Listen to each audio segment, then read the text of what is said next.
Hi everyone, welcome back to my channel. So today I wanted to talk about two things that I wish I knew before I gave birth, and one thing that I wish people would stop telling pregnant moms to be. So let's get started. The first thing I wish I knew before having a baby is just how much breastfeeding really sucks. Pun intended. Breastfeeding for me was a really difficult experience, and I think more than the physical pain, the emotional shock, because I had not a single human being told me it would hurt to breastfeed, or maybe they did and I just didn't process it or I didn't internalize it, but I had no intention of that hurting, right? So it was a shock to my system to realize just how painful it is. Starting on the first day, I thought it was going to be just that it's newness and I'm already in pain, so it was fine. The second day, I was really disliking it, and I was trying to figure out what helps to ease the pain. By the third day, by the time my son had a good latch and we got home that day, I was in excruciating pain and I wanted to stop.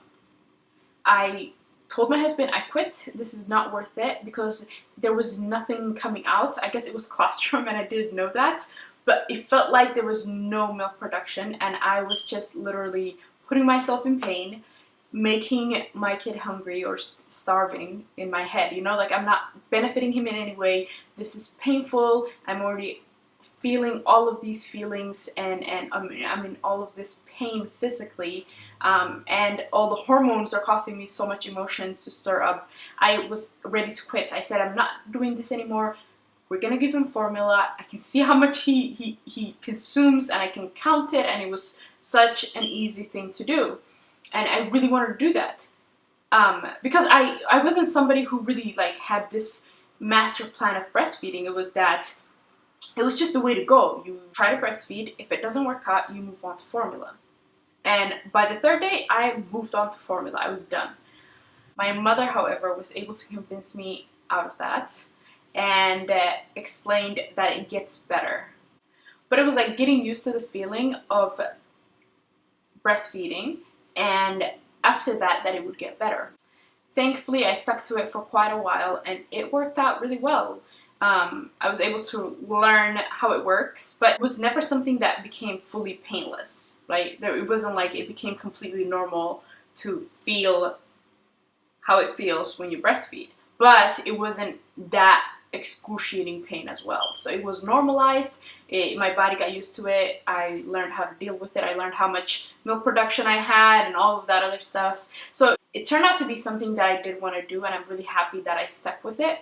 And I don't want to scare any new moms to be, because I don't know if everybody felt this way, and I don't know if everybody has issues with feeling pain when they're breastfeeding. It's just my experience, and I really hope I'm not alone in that. But if I am, then hey, that's just my experience. But if you are a new mommy to be and you are planning on breastfeeding, please try it out. It is something that gets better. It's something natural, so you do get used to it. However, natural does not always mean painless. It's just, I want to give you that information so you have that in the back of your mind, so it's not a shock to your system like it was to mine. Moving on to number 2. The second thing I wish I knew before having a baby is how much of a zombie you actually become. So I've heard this, and this is not something that was new to me, unlike the breastfeeding. This was something I had heard so many times. People are always saying, you will lose all your sleep, you will never get enough sleep, sleep when the baby sleeps, and all of this advice on sleeping that I got. So it was definitely in my head, but I totally underestimated just how much less sleep you actually get. So in my head, I'm like, I used to do all-nighters at college all the time. I can stay up a good 24 hours. So if I get to sleep a few hours in, it's actually manageable, right? It is nothing like doing an all-nighter. It's nothing like sitting around with your friends and preparing for an exam or whatever. It's not like you can just doze off and, eat random junk food and to stay awake with coffee. It was nothing like doing all-nighters in college. It was a very weird zombie experience. And it was honestly like I was like an extra on The Walking Dead, the dead people that roam around. It was basically that. I was one of those people literally wearing what felt like rags to me because I felt like I would just wear the same thing and I was always muggy and yucky. And I feel like they have the privilege of just foraging for food, where I am not only foraging for my own food and my own, like, just nutrients to fulfill my needs, but also I am food. So I'm constantly feeding. So my son only slept in 90-minute increments or less, and I'm not exaggerating. He slept in 90-minute increments or less. And I literally remember texting my husband one night and saying, yo, I slept for 28 minutes. I'm dying, right?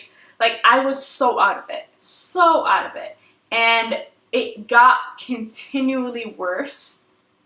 And it was one of those things that I think also in my head was, you get used to it, right? It will get better. The baby just learns to sleep after the first month. Well, no. And some babies do, of course, but no, my son did not learn to sleep on his own until we sleep trained him at 5.5 months. So the first 5 months of my life, not my life, the first 5 months of his life were me basically sleepwalking through my life. It was such a haze in that period. The best part of it was that around the 4th month, I discovered a podcast called The Longest Shortest Time. And it was one of those things that really, really brought some comfort to me, because it is about that short period of time when your baby's an infant, and it's those very difficult times when your life just dramatically changed, and so you're dealing with a lot of change. As you can tell from the name, it's that shortest time, which feels to everybody who's experiencing at that time that it will never end, that it's the longest time. So it's a podcast that talked about what I was experiencing, and I really just would listen to that and keep me entertained as I do the breastfeeding and the waking up at night and the barely sleeping in the daytime, because it was just very difficult to sleep when the baby slept when I have so many other things to do. So yeah, that was the second thing. That was a lifesaver for me. And if you are about to be a new mommy, I would suggest that you try, if you have it available, to find the podcast The Longest Shortest Time, because while it really was the really shortest time of my son's life with me, it felt at that moment like this was my life, like this was never gonna end. I was really, really concerned about getting into depression at that point. I was really intentional about recognizing feelings of depression, or at least trying to do my best and get the blues and like recognize what the blues might look like in me, or if I have postpartum depression. And so I was constantly in communication with my husband, which I think really, really kept me sane. But in those 4 months, I was really concerned about just losing me. Like, I would somehow lose my personality or who I am as Hanna into this machine that was just robotically doing things, that I was not a person, and I'm really happy that I had somebody to talk to. And if you're experiencing these feelings, please talk to somebody, because it helps you ground and brings you down to earth. And if you are feeling depressed or extremely sad, I guess, in these times, or not connecting, I'm not a doctor, but please talk to somebody and find some help, or just have a person that can kind of work out those issues with you. But that was my experience. So at 5 months, we sleep trained my son and put him in his own crib. And for weeks, I still kept that waking up every 90 minutes routine. So after he started sleeping longer, I would still wake up and check on him, and my husband had to literally be like, yo, you sleep trained him. You wanted him to learn how to sleep. You can't be going into the room and disturbing that. Don't go in the room. So I had to I had to restrain myself from going into his room and checking on him every 90 minutes. But eventually it got better and I got used to it, and he was getting really good sleep and I started getting really good sleep, and the whole family was calmer. I was happier. I went back to being me, and I think it was really when I woke up to being a mom and was really able to appreciate it. So there's that, and yeah, that was my experience. So moving on to the thing I wish people would stop telling pregnant moms. I really wish people did not tell me you can eat for 2. You don't understand, I took that to heart. I really thought you could eat for 2. But like, logically, 2,000 calories, 2,000 calories and 2,000 calories does not make sense. So, let me give you a little story. I was working up until my 9th month. So up to that point, I was fairly healthy. I wasn't eating terribly because I did not have a lot of cravings for snacks or fast food or anything like that in the first few months. And I didn't get that, that first trimester craving. However, as the time passed, by about my 8th month, I was really, really just drained of energy. So I was commuting to work, and my work was 1 hour away from my home in traffic. And so coming back home was a very, very just draining ordeal. I was already tired. My belly had gotten really big by the 8th month, and I could not stay awake. So I started to fall asleep in the car. I know it was a really dangerous experience for me and my child, and so when I recognized that it wasn't a one-day thing, and the next time I started, trying to force my eyes open, I decided to stop working and just stay home for that month. However, so to make a long story short, that month I basically spent the entire month on my couch or in the fridge. So I was like getting up, going to eat, and I was eating anything and everything that came to mind. The way my cravings started around that point, and I don't know if this is really what a craving is, but I would imagine like something would pop into my head and I would have to have it. Like one day I was like, banana split, and I needed to have banana split. So like I took my husband, we went for our like afternoon walks, and I was like, we were gonna walk to the ice cream store. We went to the ice cream store and we ate all the calories that I could possibly have burned off and then more. But it was like that, but the fridge is right there. I'm home almost all the time, and so I would eat constantly. And I blew up. By the time I gave birth, I had gained 60 pounds. And I was so shocked at how much my body had changed. And I know for a fact most of that change happened within that month that I was home. So I really, really wish people would stop telling women that you can eat for 2, because it's completely unhealthy. It is unnecessary. And I wish we would, and I wish we would preach the opposite of that.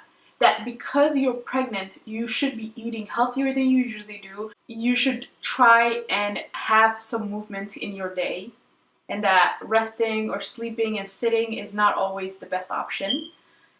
That eating for 2 really just means you have, an extra meal. Like you add about 300 more calories than you would normally eat in the entire day.